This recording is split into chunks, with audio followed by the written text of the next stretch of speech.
कुरान की आयत नहीं बताई, बल्कि सरकार मौला अली ने अपनी अंगूठी निकाली और उनके हवाले कर दी, ले करके जाओ।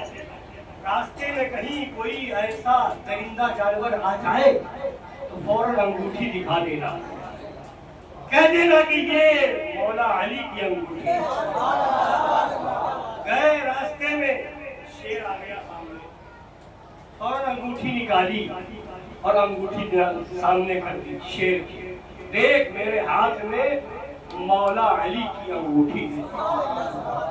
शेर ने देखा, आसमान की तरफ सर उठाया, अपनी जबान में कुछ कहा और फिर सर नीचे कर दिया, जमीन की तरफ सर किया, अपनी जबान में कुछ कहा, फिर सर उठा लिया, फिर मशरिक की तरफ सर किया और अपनी जबान में कुछ कहा, सर नीचे कर लिया, मगरिब की तरफ सर किया, अपनी जबान में कुछ कहा, फिर उसके बाद एक तरफ मुड़ा और मुड़ करके जंगल के अंदर चलता चला गया और उसके बाद ये इनका रास्ता छोड़ गया, ये चलते चले गए, तिजारत से वापस लौटे, मौला अली की बारगाह में पहुंचे, शुक्राना के तौर पर कुछ लेकर के हाजिर हुए, अंगूठी वापस लौटाने के लिए हाजिर हुए। पूछा कोई मामला पेश आया था सामने रास्ते में? तो उन्होंने अर्ज किया, हाँ अमीरुल मोमिनीन, मामला पेश आया था, सामने शेर आ गया था, मैंने अंगूठी सामने कर दी तो उसने आसमान की तरफ सर उठा करके कुछ कहा, जमीन की तरफ सर करके कुछ कहा, मशरिक और मगरिब की तरफ सर करके कुछ कहा और वापस लौटता हुआ नजर आया।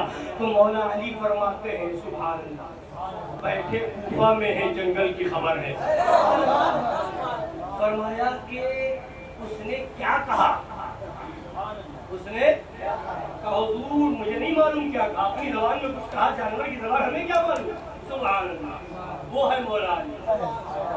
सिर्फ आवाज ही नहीं सुन रहे कूफा में बैठ करके शेर की, बल्कि ये भी देख रहे हैं, समझ रहे हैं कि वो बोल क्या रहा है। अबे जब अली के इल्म का ये आलम है तो फिर मेरे नबी के इल्म का क्या आलम होगा। आज ये अकल के अंधे देव के बंदे चंद किताबें पढ़ करके, बुखारी में ये है, मुस्लिम में ये है, ऐसा हुआ था नबी ने क्यों नहीं बताया, ऐसा हुआ था नबी ने क्यों नहीं बताया, ऐसा हुआ था। अबे हर सवाल का जवाब नहीं दिया जाता, हर सवाल का जवाब नहीं दिया जाता।